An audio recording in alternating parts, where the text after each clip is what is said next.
Rotary headquarters here in the Rose Garden, and I have both Paul and Jean Harris are here today with us, and I look forward to another Zoom meeting. Everyone is improvising and I appreciate it. Let's mute ourselves now, and when the speaker is finished, we can unmute and show our appreciation. But until then, let's mute unless you're called on, and we won't get that echoey noise, hopefully. I want to talk a moment about Rotary. I'm going to talk about, at this meeting, I'm going to talk about our club's response to COVID-19 and our major response to COVID-19. And we're doing that because our club is based on service and support to our community in times of need. But Rotary is also about fellowship and cherishing our fellow Rotarians and supporting fellow Rotarians in times of need. The COVID-19 crisis has caused financial distress to many of our friends and neighbors, and no doubt to some Rotarians as well. And we do not want a single Rotarian to leave our club because of financial distress. I'm pleased to announce to you today that a number of Rotarians have elected to create and donate to a member retention fund. And also many Rotarians who were entitled to a refund for lunches that didn't happen are moving that money into the members retention fund. And I thank those Rotarians for their generosity and consideration of fellow Rotarians.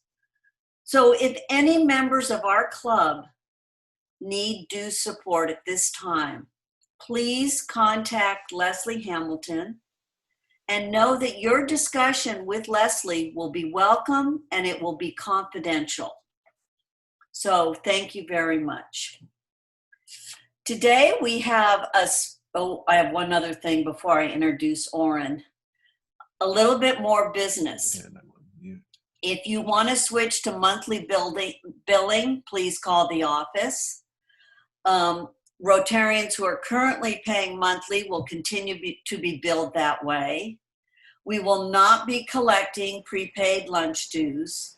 And as I mentioned before, there is a fund to help Rotarians who may need some financial assistance at this time, and we want to retain all our members. So that's let's get the business out of the way and have some fun now. I'm very pleased to tell you that Oren Mahoney is here today. He was our district governor 2017 and 2018, and he continues to make a fantastic difference in our club. So Oren, you wanted to talk to us about the polio drive. Take the floor. And you have to unmute, Oren, you're on mute. That and then there you go. Good deal, I can share my screen, perfect.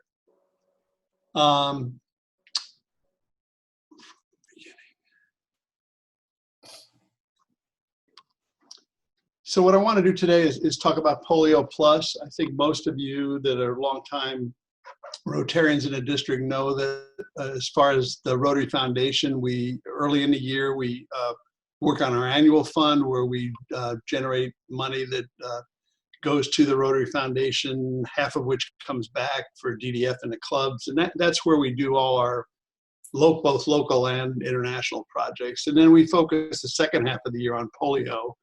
And for the past few years, we've had a so-called flash campaign with giving out flash drives and things like that. And this year, again, we're pivoting given the COVID crisis, and we're doing virtual meetings where, just like today, I'm going to join and talk a little bit about polio and what's going on. And there are a lot of things going on. But let me start with a little video that actually, in some ways, may look familiar to what's going on today. We've forgotten how afraid we were. In 1952, the threat was real. parents were advised to keep children away from crowds. Schools closed, and movie theaters went dark. Hysteria grew. People were quarantined. It was the worst polio outbreak the United States had ever seen.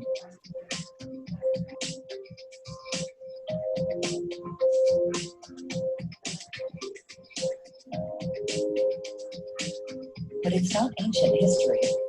It's still circulating. As recently as 1988, the World Health Organization estimates that the world saw more than 350,000 new polio cases that year alone. That's nearly 1,000 new cases per day. But through the largest global health initiative in history, we've gone from 350,000 cases annually to just 74 in all of 2015. That's a staggering 99.9% reduction. We can't quit now. If we don't stop circulation of the virus, we risk reinfection and outbreaks. That's why getting to zero matters.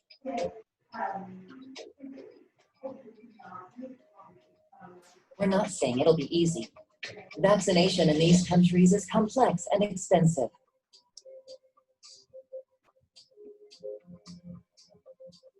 In our ultra-connected world, the disease is never more than a plane ride away. Within 10 years, failure to eradicate polio from these last remaining strongholds could result in as many as 200,000 new cases every year. We've immunized 2.5 billion children in the world's largest, most sophisticated global health initiative. Our commitment to eradication matters now more than ever. We are on the cusp of making history.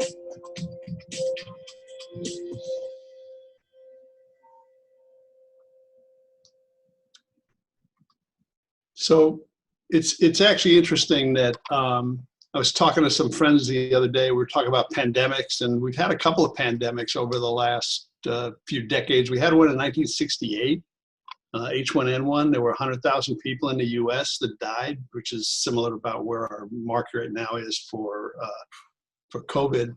But we didn't shut everything down then. It was really different. We didn't know what a pandemic was. But as you see from that video, and I remember that because I was growing up at that time, it was a pandemic. We didn't talk about it, but people were quarantined. You know, swimming pools were closed. It was a real difference. So, you know, unlike some of these other viruses, this is a disease that we have the ability to eliminate from the face of the earth. And when we get there, Rotary should be very proud. So we have some good news, even though that video is a few years old now, and some things have happened since then. There were 3 countries, and now Nigeria has been polio-free for 3 years, so it's going to be declared polio-free. I don't know when that officially is going to happen, which means all of Africa is going to be polio-free. But there were 54 new cases this year alone, and that's up from a couple of years ago. Actually, we're bouncing up in some cases. In Afghanistan and Pakistan. We still have to keep working on that. But how do we reconcile the work that we're doing in polio with what's going on in the world now with COVID-19? And what's interesting is polio plus, most people know, you know, the term polio plus, but what does the plus mean in polio plus, and help with, how can it help with the current pandemic? So the plus in Polio Plus is basically what's known as the Global Polio Eradication Initiative, which is we're a spearheading partner in that. And around the world, in Africa, for example, we fund this initiative, funds 91% of all the immunization staff in the World Health Organization's Africa region. And these staff members are key figures in the fight against polio, but we also have been working on using that infrastructure to deal with other diseases. So 85% give half their time to immunization, surveillance, and outbreak response for other initiatives besides polio. And that's been going on for the last few years. There are a couple of successes here. Nigeria with Ebola in 2014, with yellow fever in 2018. That infrastructure was used to track people, vaccinate people. And basically leverage the infrastructure that's out there. And there's been a lot of talk about after polio, what are we going to do and how can we leverage that even more? So what's going on now? So Polio Plus is responding to the COVID-19 challenge. Over the next 4 to 6 months, the polio program is offering its tools, workforce, extensive surveillance network to support countries as they respond. So they're being trained on COVID case detection, contact tracing, laboratory testing, data management, all the things that we're hopefully doing here in the United States as well, but are even more important in third world countries. And sharing physical assets like vehicles, computers, and mobile phones to do that. So in Nigeria, Pakistan, Angola, people have already been trained. My slides are about a month old, so I'm not sure what additional work is going on, but I think a lot of it has been done. So what does that mean about polio itself? So the Polio Oversight Board has made the decision to pause house-to-house vaccinations, knowing that that'll may lead to a temporary increase in polio cases, but it could lead to an increase in COVID transmission by going house to house. We're not doing that. The surveillance will continue, and the Global Polio Eradication Initiative is working to ensure once it's safe to do so, countries can be supported to rapidly resume polio immunization.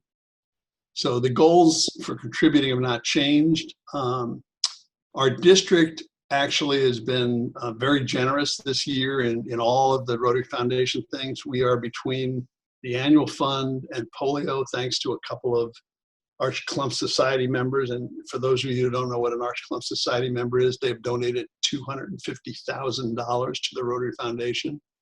And there's some members that are doing that over a series of years, and that's going to polio. And we've had some endowments, some bequests have trickled and that have come due because people have passed away, and we've got $5 million of endowments this year. So together, our district is the #1 district in the world, 535 districts in the world, and we've done over $7 million to the Rotary Foundation. But we do want to keep working on polio. So, we're doing this, going around to the clubs, talking about, if the people in the club want to give money to polio, or if the club wants to give money to polio. And I think most people still know that all the funds donated are matched 2 to 1 by the Gates Foundation. So that's very high leverage. And we do have something new this year. The clubs, well, the new thing this year is, in general, if you use DDF to donate to polio, it gets matched by the World Fund. And that was not true in the past. And this district has always peeled off a little DDF at the top before we distributed it back to clubs to do polio. But now we're saying if a club has DDF, they can donate. Now, most clubs don't have DDF. Their DDF is all committed. It's committed to a global grant, or if you're using district grants, you've already used it earlier this year and got the max to match uplift and have done your project. But because we have max to match, you can buy DDF. So if your club was going to donate cash to the Rotary Foundation using max to match, we can really get an extra bonus out of it. Let me show you how that works. Here's an example of a club that was going to, well, it's an example of a club that did. This is actually Cupertino donated $5,000. Do you have a screen share up there, Oren? Yes. Are you doing screen share? Yeah. Okay. Still should be there, right? I'm not seeing it, but maybe other people are. It is being broadcast. Yeah, we are seeing your screen share. Yep. So the max to match example is, this is the Cupertino Club. We've got the Santa Cruz Sunrise actually did a little bit more, but we've donated $5,000 to polio. Instead of donating that directly to polio, we bought DDF in the max to match program. So because DDF cost $1.25, we got $4,000 of DDF. But with the World Fund match, now that's $8,000, and then you put the Gates Foundation match on top of that, and it ends up as $24,000. So if you can still donate directly to polio, and if you donate directly, you get, Paul Harris points and all of that. If you buy DDF, you don't get that, but you get all that extra uplift and leverage. So if your club is collecting for polio, I can send you, whoever's doing that, I can send you the form to buy the DDF, and then the form, well, and basically that's it. The form to buy DDF, and then you send a check into the district, and our John Winston from our Global Grants program takes care of the rest. So I thank you for your support. Thank you, Orrin. The Rotary Foundation, and hopefully your support of polio. And I'll stop sharing and see if there are any questions. I have one question I'll ask you. Sure. I'm taking the questions and then we'll move on with our program because we have a full program today. But if the U.S. withdraws from the World Health Organization funding, will this impact the Polio Plus program? Oh, I hope not. And I don't think, well, we'll see. You know, everybody knows there's a lot of talk about that, and not to get into much politics. I think that based on what happened originally in China, they deserve a little bit of critique. But I think overall, the answer. Okay. Do a lot of good stuff, and I don't think it will. I think we'll figure out a way around it. Thank you, Orrin. Thank you very much for being here. Thank you so much. I'll hang around for the rest of your program just for fun. Oh, great. Yes, you're welcome to stay. Thank you. Very good. Okay. So as I promised, I wanted to talk about the Rotary Club of San Jose's response to COVID-19. And we've really had two phases of responses. Our first response was an initial disaster relief response, and it was primarily our disaster relief committee looked at what some immediate needs were in the community. And it was a sad time to realize that our disaster relief committee had to serve our immediate community, although a few years ago they did the same thing in the floods. So we gave support to Loaves and Fishes, the Lee Weimer's Emerging Artist Grants were created, Good Karma Bikes, Washington School, a Rotary Club that we have an alliance with in Mexico City, Silicon Valley Strong, a Recovery Cafe, and Home First. And these were all good projects, and we mentioned them in our bulletins, but I just wanted to go over that. But what I'd like to give you now is some insight into how Rotary makes plans for a big disaster relief response. And I know that you all are missing sports. So I'm trying to do this kind of as a sports commentator. Now, what happened was our executive director, Leslie Hamilton, had a big idea. And she told me about her big idea, and it was basically this. This club needs to address a need created by COVID-19 in our community. It should be a capital project with lasting value. We need to know that the capital project will be secure and well taken care of. We have some extra money from committees that haven't spent all their money, and we also know that we're going to raise money at our virtual gala. We want to deploy this project as soon as possible. We want to be able to leverage it for further good, and we want some branding for the Rotary Club of San Jose. So that's a great idea Leslie had. And what did we do? We took it to a joint meeting of the club and foundation boards. And they voted, great idea, Leslie. Let's have Elizabeth Monley and Sarah Klisch. Elizabeth, hello. Elizabeth is head of disaster relief, and Sarah Klisch is head of the contributions committee for next year.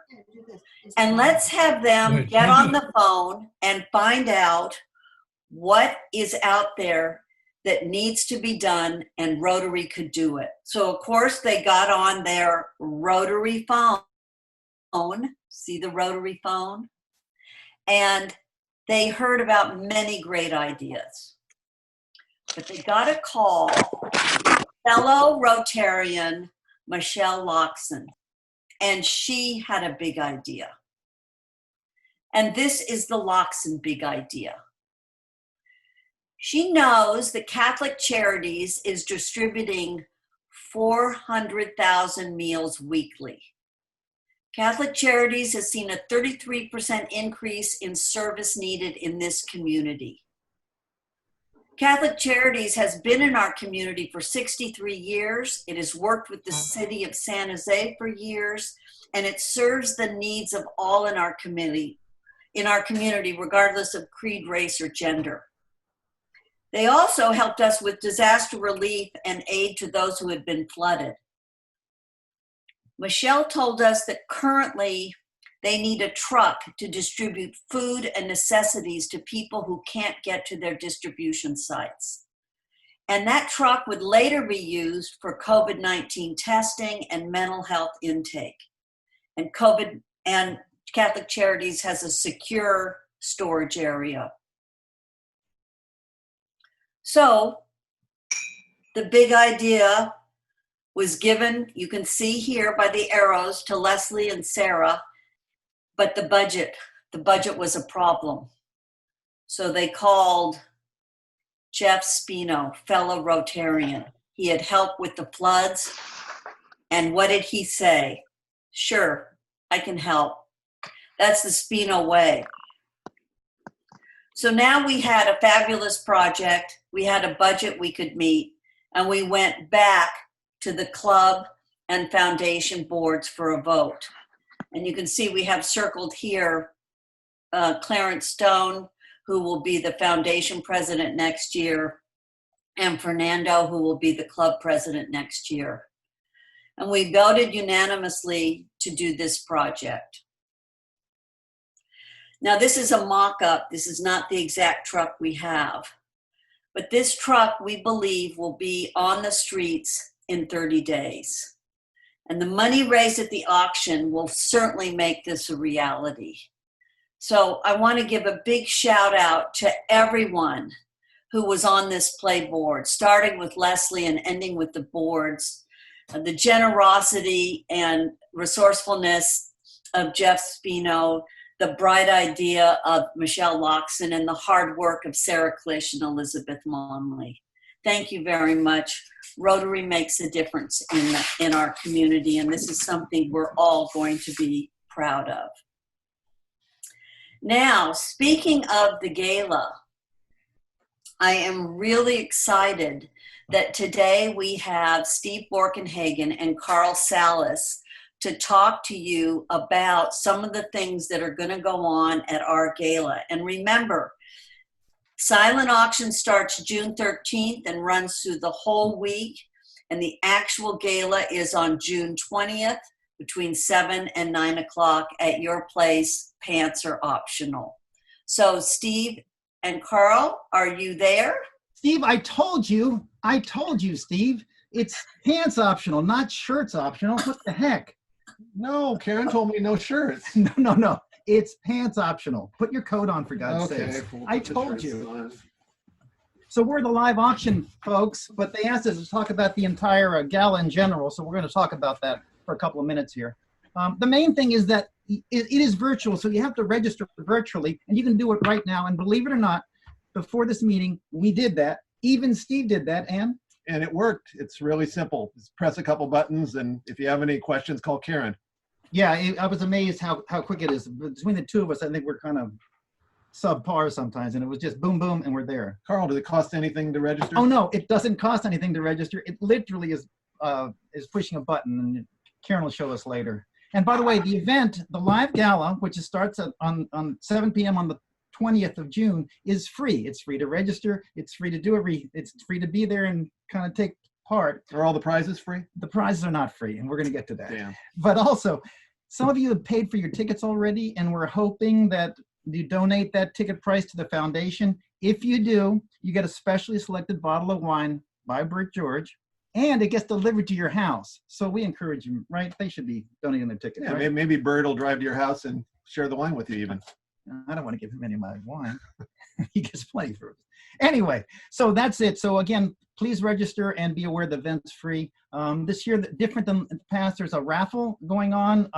So when you first get on your screen, you'll see a raffle ticket that an ability to buy raffle tickets. Steve, I think they're $10 each, right? Yeah. If you, do you have a better chance if you buy more tickets or fewer tickets? You'll be surprised to hear if you buy more tickets, they're a little bit cheaper. And you get This is an ex-president of Rotary talking. You guys should all listen to this. So we know this stuff.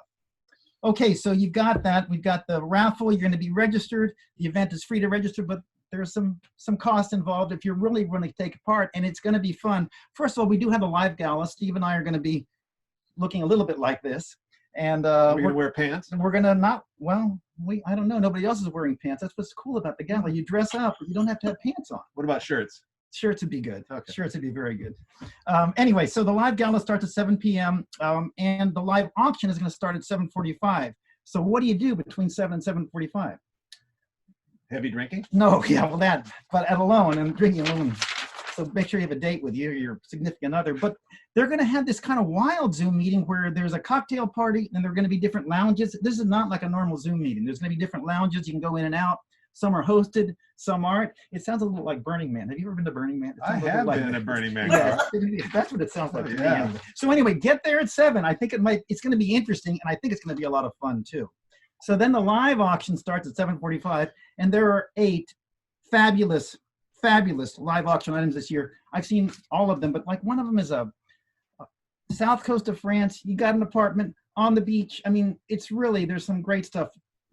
Round trip to Hawaii with a hotel, with a helicopter tour, everything's Wow. included. It's really cool. It's really cool. Can't wait. But tell them what you and I are doing, what we're donating for the live auction. What are we donating, Carl? You're the one who's going to cater it. Where are we going? We're going to Gualala. Oh, we're going to Gualala. Yes, indeed. So I think Karen's going to show some slides here of Gualala. I think she finally showed our spaces at hers. There you go. Here we go. So Carl and Marianne and Taryn and I went on a Things are sampling good. run Things are fine. a while back, and There's this is a a good picture crowd of coming. incredible house in Gualala that Carl and Marianne have. Next slide, please. So Carl and Marianne have gotten a private plane to fly you up there. 6 people. Six people fly to Gualala. It only takes about half an hour or so. Next one, Karen. And you can see that when you arrive at the airport, this is a real payphone at the Gualala airport, and you can see there are free calls. You get God's blessing and daily prayer, press 10. You need help finding a job, press 12. This is not a joke. This is the Gualala airport. It's fantastic. Nothing like it in the world. And Carl and I tried all of them, and they all work. And for Chase Bank is at 16 and Bank of America 19. So this will be one of the real high points of your trip. Next slide. This is the coast there. However spectacular you imagine, it's even better. And this is from the air when we were flying up. We had to do a dry run, right, Steve? That's pretty good. Absolutely, that was important. We had to test all systems. There's no shower at the house, so this is how you take a shower. Just kidding. The house has all amenities. It's absolutely fabulous. And a solar shower too, if they want it. That's right. Next. You're going to think we made this up, but there's a sanctuary nearby where there are zebras and giraffes and other animals, and the giraffes eat right out of your hand or even right out of your lips. Next. Carl, what else is there? There are 8 wonderful prizes. I mean, everything from a heating system, advertising like you can't believe. But there's some great things. I know Larry Stone has his brunch that's wonderful. So there's going to be some great auction items. Make sure you register. Make sure you come on the 20th. But also starting the 13th, the silent auction opens, and there's hundreds of fabulous gifts. You can see one of them here, but there's fabulous gifts. Let's see. San Francisco weekend on the bay, golf packages, RVs. There's some collector item things that are so cool. You never see them before. There's other stuff too. I mean, I know you've done things in the past, but there's hundreds of great items. It's open starting the 13th. Get registered, and it's going to be a ball, and there's going to be some great deals on all these things too. And back to Gualala for a moment. If one of my favorite trips in my whole life, and if you don't believe me, call Mike Block. Mike and Margie and Taryn and I went up there also and had one of the nicest weekends of our lives. So if you don't trust Carl and Steve, call Mike, because Mike only speaks the truth. Yeah, and I think we charged Mike $25,000 that weekend. So this you'll pick this up for a deal. Wasn't that per night? Right, Mike? Yeah, that was for night. Yeah. That's right. Anyway, hey, Karen, back to you. Show the sponsors. We're just going to be a wonderful event. Crazy like you've never been to, and we've got some great sponsors, starting with Comerica for their multiple year. Yeah, we have fabulous sponsors. We have Comerica, Oracle, Republic Services, Valet Custom Cabinets and Closets, Block Construction, Ball Trust, Salis O'Brien, Urban Catalyst, Tonasketter, Silker, Heritage, Hoke Fenton, Hopkins Carley, Law Offices of Tim Gill, of course, Mission Valley Truck Center. Thank you, Jeff Spino.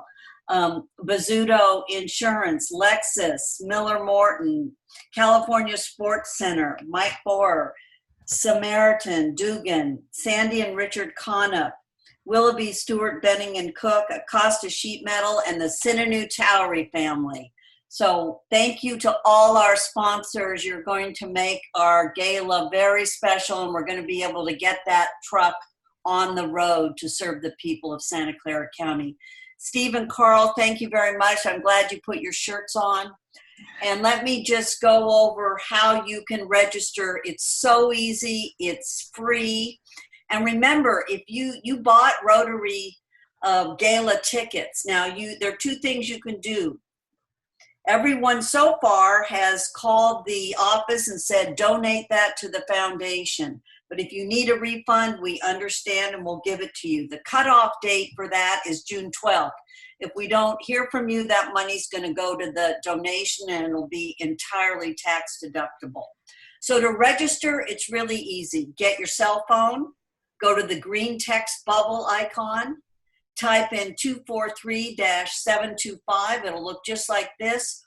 Put San Jose Rotary in the little message send, and then press that little green arrow and send, and you are registered. So again, thank you very much. I can't wait for the gala. I'm so excited. We don't have any chance of getting a DUI, and we are going to be there. So before I get to that, I want to remind everyone that there will be a eulogy for Bill Del Biagio later on at a club meeting. But what I learned recently is that Bill was in a study group, and that study group has gotten together and given a generous donation to the Rotary Endowment. And I have this little story to read that Elaine Sullivan and Dick Parr wrote about Bill in the study group. Here's a picture of the study group. In memory of Bill, members of the San Jose Rotary Poker Group, officially known as the Wednesday Night Study Group, WNSG, made a generous donation to the Rotary Club of San Jose Endowment.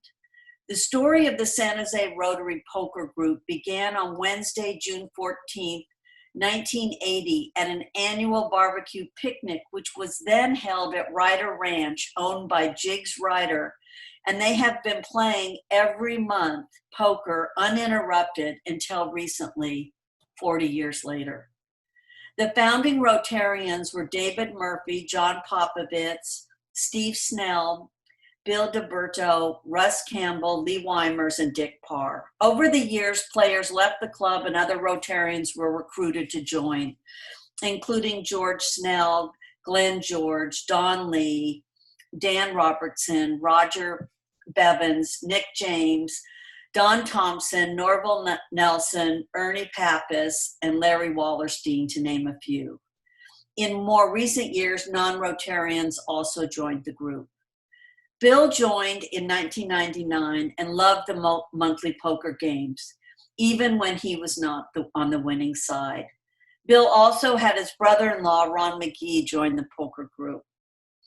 The donors honoring Bill include current Rotarian and non-Rotarian players Dick Parr, Rick Giorgetti, Elaine Sullivan, Rich Lustig, John Severini, Doug Hurl, Aaron Agarwal, and former Rotarians and players Ernie Pappas and Norville Nelson. So this was a walk down memory lane, and it's just great to see Bill's smiling face.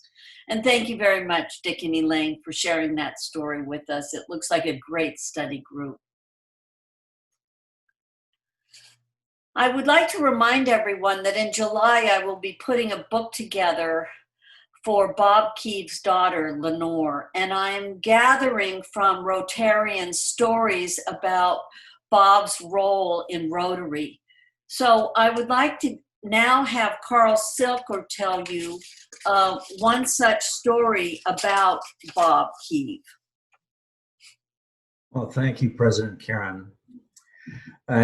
In the early 2000s, redevelopment in San Jose was a big deal. Frank Taylor's strong vision for the city center was everywhere.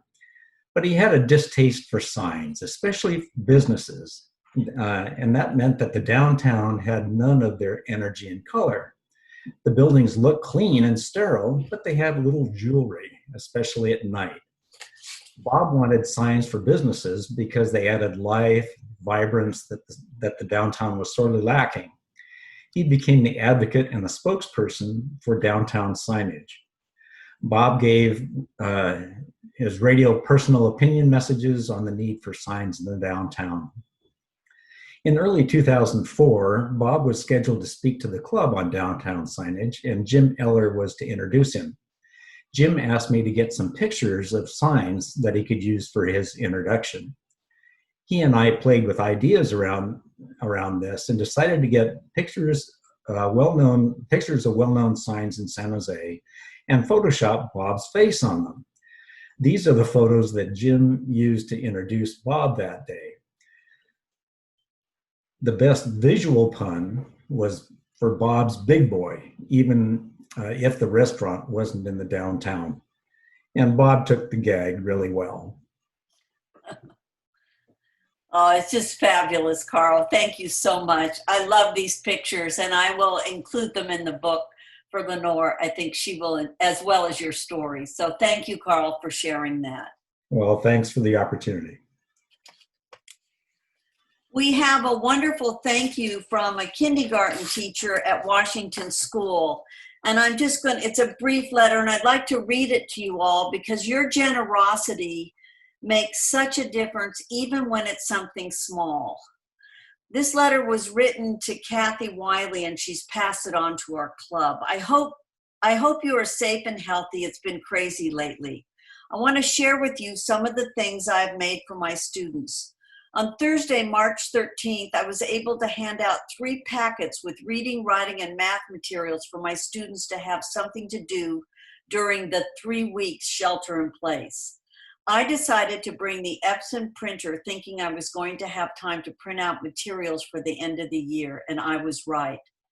The time was extended, so I had to print out packets for students who didn't receive printed materials from the district office because so many of them moved during the shelter in place or they hadn't updated their information.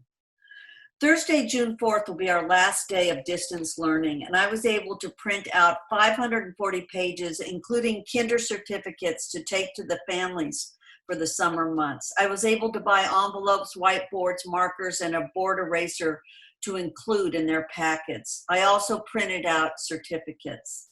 I want to tell you that without that amazing printer that the Rotary Club donated, I would not have been able to reach out to my students during the shelter in place.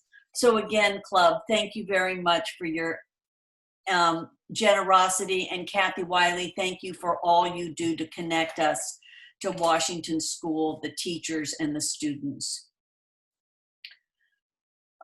There is going to be, I don't think this web address is going to be much use to you, but I will tell you, please contact Dave Peterson or Kathleen Wright if you would like to see a virtual gathering to learn more about RYLA, which is Rotary Youth Leadership Awards. High school students from around the Bay Area are selected to attend RYLA for leadership that they have demonstrated at school or in the community. Many, but not all of the students are part of their school Interact clubs. And these students receive scholarships to week-long leadership camp where they learn skills about how to become better leaders, build better friendships, and how to actively apply what they have learned at camp to their lives, schools, and communities. So if you'd like to learn more about RILA, please contact Dave Peterson or Kathleen Wright for details. I want to remind you that the Rotary International Convention is free this year. It's online, and it'll run from June 20th to 26th. There'll be lots of breakout sessions, and you can register for that at riconvention.org. And it should be a lot of fun and very informative. And finally, before we have our speaker, let's see what Rotarians are up to. And I'll tell you right now, ever since I've lifted fines just because of the pandemic, I run into Rotarians all over town, and they are pinless. And I find it shocking, actually. Okay, in the newspaper, had an article about Ernesto Marino and his associates. They were dining outside at Palermo, so it looked like a great meal, and this is what we've come to. A pinless Rotarian eating at a restaurant makes the news. I found Chris City in the park. Look at that. Now, that kind of looks like a you know, shot you'd get at the police station or something, but Chris, no pin, cute dog. We have 3 new committees this year, and the last one we have is called Rotary Means Business. And this is a group that are going to get together with Rotarians from other clubs, and this group will provide Rotarians with fellowship and unique opportunities to network, socialize, and share business ideas. In our club, Joe Sweeney, Bruce LaFretra, Ed Correa, and Ron Hibner will be starting this committee here in our club. So contact them if you're interested.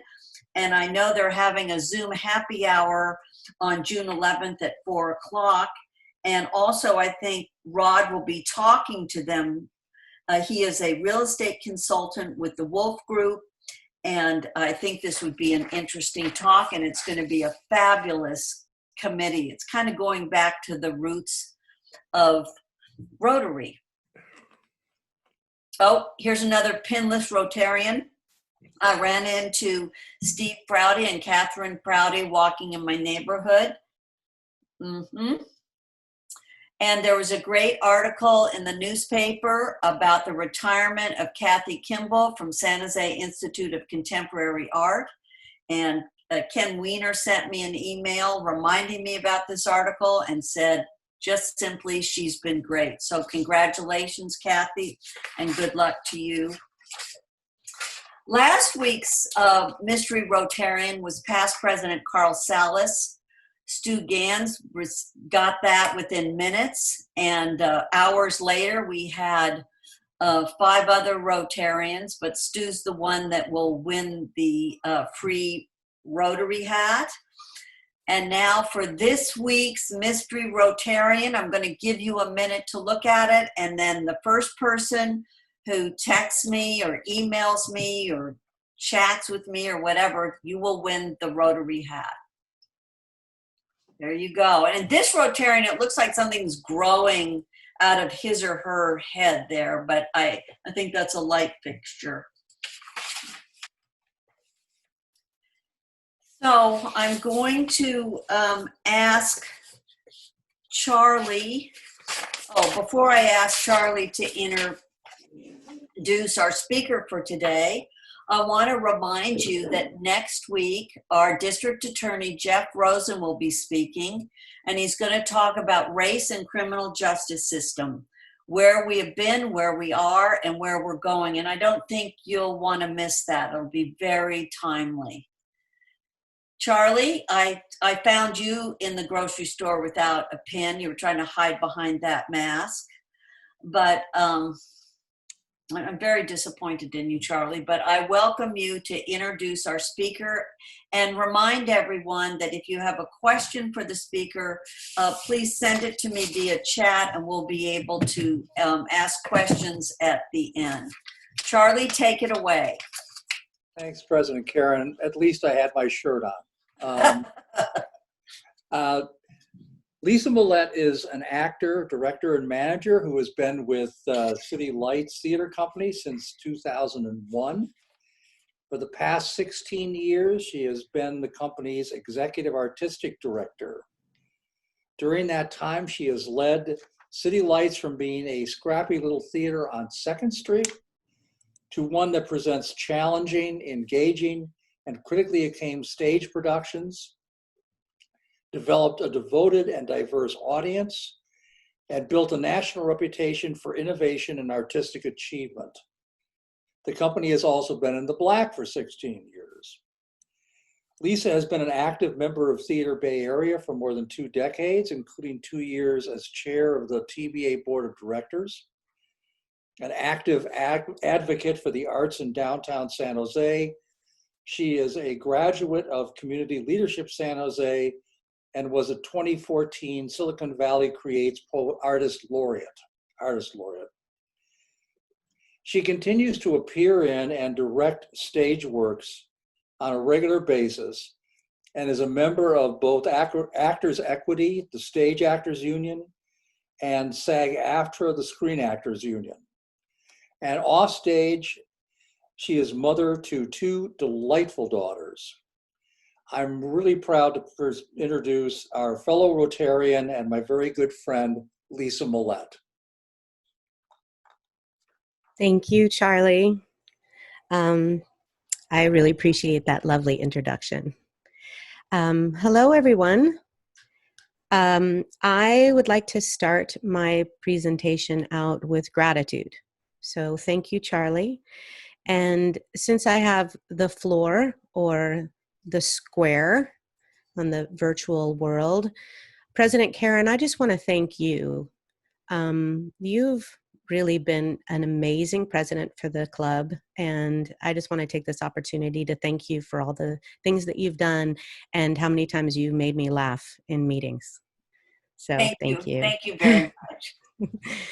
I also want to thank all of you, all you fellow Rotarians that have remembered the arts during this very scary world crisis we've been in. A lot of you have been very supportive and very generous, and I know this is a generous club to begin with, but I just want to thank you, whether it was to City Lights or another arts organization. I thank you so much for that. So does Carol have my slide deck? Great. Okay, so when I was originally asked to be a speaker for Rotary, first of all, I was totally thrilled. I mean, I'd been a member for 7 years, and I was so excited to be able to be part of the programming committee asking me to be a part of one of the meetings. But that was a long time ago. So my plan was to talk a lot about City Lights, and that's not what I'm going to do today. So I'm happy to answer any questions about City Lights Theater Company. It is so dear to my heart. But really what's more important to talk about is art as an essential business and why we need the arts in our community to thrive. So that's really what I wanted to talk to you about today. So the arts matter, and this is why. 82% of Americans believe arts and culture are important to local businesses and the economy. That is absolutely true. And 87% of Americans believe arts and culture are important to the quality of life, which is an understatement. And I'll tell you why. So really quickly, just for context, we do have one slide that's about City Lights Theater Company in case you're not familiar. I think Charlie said some of these things. We've been around since 1982. We've rented the same warehouse space from an individual for the last 29 years. One of the things we're most proud of is bringing provocative work and some unknown work, but also being fiscally responsible and stewarding the investment from our community in a responsible way. So the 16 years in the black might seem like a no-brainer to many of you in different industries, but for nonprofit arts organizations, specifically theater companies, it is something that we should truly be proud of. That will not be the case this year. So COVID-19 has changed that for us for this year, but I'm very proud of the how responsible we've been with the investment of our community. Also, the other thing that's very special about City Lights is that anywhere between 40 and 50% of our audiences at any given time are under the age of 45, which is also very unusual. The national average of under 45 patrons in live theater is 17%. I'd be happy to talk to anybody about why that is at some point too. And we're across the street from Notre Dame High School on South 2nd Street, if you're not familiar. Next slide. When learning is purposeful, creativity blossoms.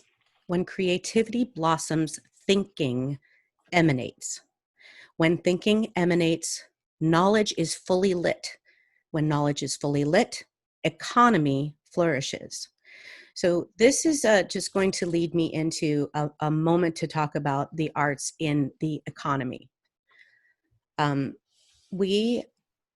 can see from this graphic, but basically the arts exported 20 billion more than imported, 174.6 billion value added to California's economy.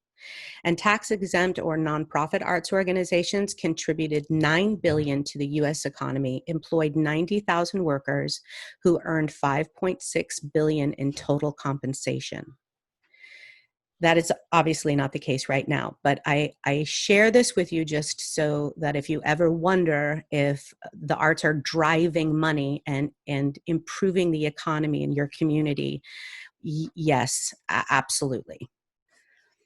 Specifically, arts in San Jose, the nonprofit arts in San Jose generate $200 million annually and create 100 million household incomes, creating for household incomes and 14.7 million tax revenue. So these slides are mostly for credibility, to be honest with you. So many of you probably already know this, but I just thought we would highlight it. And the cuts that are being made right now, I know they're still in progress and all of that, but this is very painful for the local arts organizations. And just to give you an example of what the bottom part of that slide means, we have the generosity of the Office of Cultural Affairs in the City of San Jose granting the local arts organizations has been amazing. That money, though, is tied into the TOT tax, so the trans occupancy tax from the hotels, which of course are not doing well. So no fault of their own, what we were expecting, just to give you numbers to it, City Lights was expecting probably between $110,000 and $120,000 of support for our next fiscal year, and we ended up with a little under 37. So the impact of those cuts are already being felt. Moving on just for a second, please. Our next slide, I want you to just take a moment. Okay, everybody just take a second. And I want you to think about how many interactions with art that you have had in the past 3 months during the shelter in place time. Just think about it for a second. Art, any kind of art.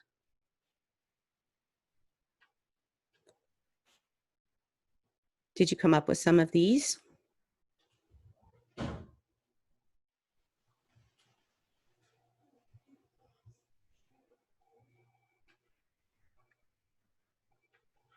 Art is everywhere. It is everywhere in our everyday lives. Imagine your time sheltering in place for the past 3 months. You had all of these things to entertain you, comfort you, stimulate you, teach and enlighten you, etc. Art is actually in your life every day. And we need the institutions that create it every day and provide a place for the artists to hone in their work and practice their craft, to be there to perpetuate that creativity and have those resources there for everyone on the other side of this. Here's a quote from Stephen Sachs. When theaters reopen in a post-pandemic world, we will have a vital role to play in the national recovery for healing, for comfort, to express anger and outrage, sadness, hope, laughter. Our theaters will provide a place to regather as a community and find meaning and human connection. Our art will be essential, an essential business. You see the regathering part. We are social beings. This is not the new normal. It is not normal for us not to be together. If you think about Rotary itself, what we get from being in that same room together. And so gathering people in that way in our community is going to be critical for healing. The impact I'm just going to go very quickly with this, but the impact of COVID-19 on the arts. The arts and recreation is second only to food and accommodation as far as large negative effect from COVID-19. And I just wanted to make sure that everybody understood that. The biggest highlight here is that probably 50% of the arts organizations will close by the end of this. And 2/3 of artists are now unemployed. Those are staggering numbers to me. Arts organizations and artists were already grossly underfunded and had few resources in the United States and compared to other countries. So to take that fragile ecosystem that has been traditionally undervalued and then have the impact of COVID-19 happen, I just can't stress enough not only how many people in the arts world are hurting right now, but also how important it is that we are there for our community on the other side. Moving on just for a moment to arts and education, Aristotle observed in Poetics, we learn through mimicry, a form of acting. The stage isn't simply a leisure time extravagance. I believe that 100%. It is important to entertain and to laugh and all of those things, but we do so much more. And moving to arts and education, when you ask a corporation in Silicon Valley what they look for when they are hiring people, the top answers are creative thinkers, working well under deadlines, innovative problem solving, creative expression, and these are all things that the arts teach you. So we are doing an incredible disservice to the young people by taking the arts out of their education.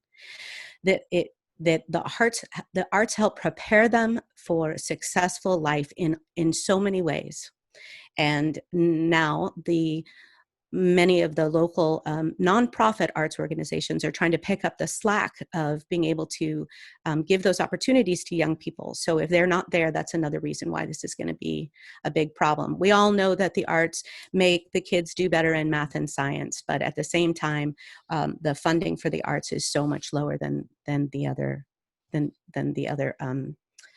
things they learn in school. But they all work together. Next slide. This is very important to think about right now. This is arts and social justice. The job of an artist is to offer a sanctuary of beauty to an ugly world. Yes, that is definitely true. But also it's to tell stories. It is to give a voice to the voiceless. It is to use art to communicate different people and what their struggles are, and helping us to all understand them. So in art and social justice, we've put together just a quick slide of just an example of art that says something that speaks to social justice. Visual and performing art that aim to raise critical consciousness and build community and motivate individuals to promote social change. Art is a means to record history, shape culture, cultivate imagination, harness individual and social transformation, generate awareness, and be a catalyst for community engagement and action around a social issue, which is critical right now. I mean, it's always been critical, but I think that we all know that right now the arts are more important than ever. I share with you now a word cloud that came from the California Arts Council on just the 8th of June. So just take a second to look at those words. This was in response to the civil rights movement that we are experiencing right now, but it's coming from the California Arts Council. So this is a lens that we should be thinking about how we can do these things and what's important now through art. And very responsive. I mean, that just, we're ready to start creating work already to help people deal with how everyone's feeling right now. Leading into arts and health, physical and mental health, art should confront the disturbed and disturb the comfortable. I'll let that just sink let it land where it wants to land for you.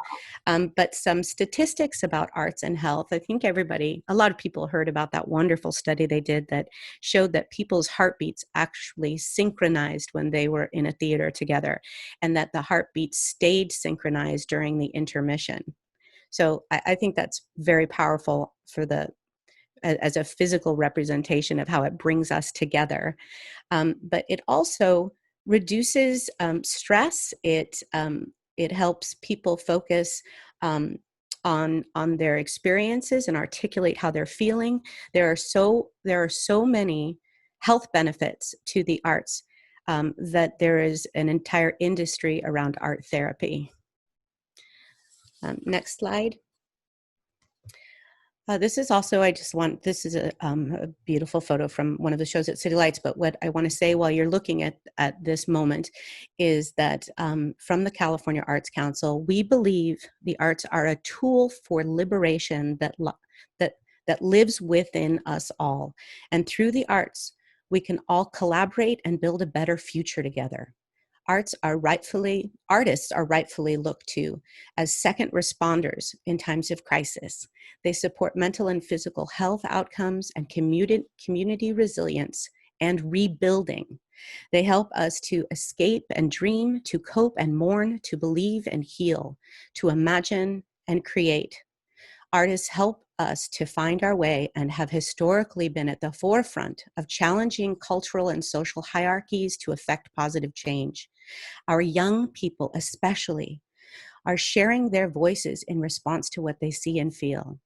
So that's the end of the words from the California Arts Council, and these are my words. Our country needs the arts to be there on the other side of this to help us heal. Our community needs the arts here. We are storytellers, and our humanity is built from narrative. We are what we've been told, the stories that we tell each other. That's how we learn. That's how we experience our humanity. And so storytellers, to help us cope with the trauma of COVID-19 and the other social justice things that are happening in the world right now, that those voices and those artists are going to be imperative for that healing. So I am not talking about City Lights Theater Company. We are one of many amazing small to mid-sized arts organizations in San Jose. I encourage you to support any and all. Just to remember that our community will need all of these expressions of creativity, and to support all of the artists that are lending their talents and spending their lives, frankly, dedicated to this kind of storytelling, whether it's a painting or a sculpture. If you've ever been moved to tears by listening to a piece of music, inspired by a play, lifted up by a musical, eased by a poem, fired up by a documentary, I encourage you to see us, hear us, and recognize how important the arts are to creating a vibrant, healthy community. We are social beings. We need each other, and we need to tell the stories and influence the stories in a way that is more inclusive of people that aren't heard all the time. This is really the last thing I want to say to you. And this is really my point. I believe that Mother Nature, or a power bigger than us, whatever you believe in, has given us a timeout and put us in our rooms to think about it. And this is a time when we have to think about it. We have to think about how we're treating each other, how we're treating the planet, what we are putting as being our biggest priorities, what we care about, how we're listening, how we're spending our time, how we're treating each other. And I believe that we should be using this time to think about how we can do better when we are let out of our rooms. I looked up the word apocalypse because that's how it feels right now, especially trying to run a nonprofit arts organization that is not open. And we will be the last to open, by the way, last on the list. We're not even actually listed specifically in the list of businesses, small businesses to open, even in the not yet list. I looked up the word apocalypse, and it actually means, from the Greek, to uncover or reveal. So I'm hoping that we're all taking this time to get back to what's important, to get in touch with our priorities, to think about what we need to be healthy human beings and make a better world for our own kids. And so this apocalypse is actually could be a door opening, a fresh start, a getting back to what's really important and not thinking so much about all of the things that we all know we think about, especially in this powerful, amazing region that I love, that I am a part of. But we also must remember and keep sight of our humanity and the stories around our humanity. I hope I didn't go over, but this is the sign that we put on the City Lights marquee as soon as we were shut down and COVID-19 put us all to shelter in place. We are changing it this week to say Black Lives Matter. And I tell you that just to show that the arts take a responsibility for being responsive to the world around us, and the world around us means you, our community in San Jose. So thank you so much. Lisa, thank you so much. And that was just so heartfelt. Thank you very much. I would like to know, is City Lights in particular thinking of doing any productions and having them so people can basically watch them remotely? Is anything like that in the works? Yeah, we're doing a lot of that. We're trying to stay engaged with our audience members, supporters in our community digitally. And we're doing our best to stay connected. And, right now trying to plan is, I feel like we're on sand. It's impossible to plan because we don't even know when we're going to be able to come back. And if we do come back, I'm sure there will be many restrictions. And of course there should be. Safety is the most important thing. But we could be performing for 20 people for a year instead of 100. So, all of that has to be factored in as well. But yes, we have a series on Friday nights. We're negotiating right now to be able to release a bilingual production of Eurydice by Sarah Rule that I directed last year that's in English and American Sign Language. It actually performed in 2019, but we'll have to jump through some hoops to get permission to offer it digitally and we're not selling tickets. It would just be for a donation if someone felt like they wanted to donate. But we're hoping to come back in a small way as soon as we can. But we're changing all our programming, smaller shows, to make it safe. No musicals, just singing, at least for the next 6 to 18 months. Singing apparently is more dangerous. So yeah, keep an eye. I mean, you all know where to find us, but keep an eye. It would be wonderful if you would catch something digitally while we're trying to adapt and pivot to this situation. Well, I know all the arts are, and we're especially concerned about the artists too. And do you know what the actors are doing right now during this down period? Well, there's a lot of effort. There's a lot of effort from a lot of different groups to put emergency funds together, including our amazing San Jose Rotary and the Lee Weimers Committee for Emerging Artists. But there are other such groups that are trying to put money in the pockets of the local artists. Also, a lot of them are trying to be creative digitally.